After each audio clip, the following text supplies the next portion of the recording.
Во однос на прашањето за надоместок на трошоците поврзани со работа,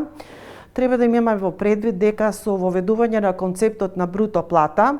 надоместоците на трошоци за работа влегоа во плата, односно во бруто плата, поради што направени се измени во повеќе законски прописи, како и Законот за работни односи, во кој што се даде можност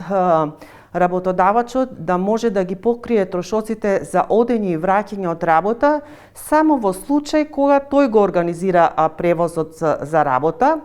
И доколку го организира превозот за работа, во тој случај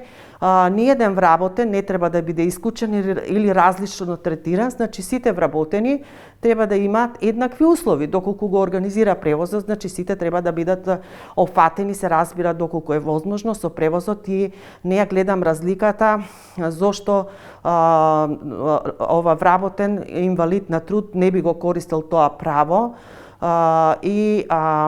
Она што треба да се има во предвид дека при исклучување на договорот за работа, ние сите знаеме за местото на работа и за својата оддалеченост, па и во однос на трошоците кои настануваат или кои ни се потребни за доаѓање и враќање од работа.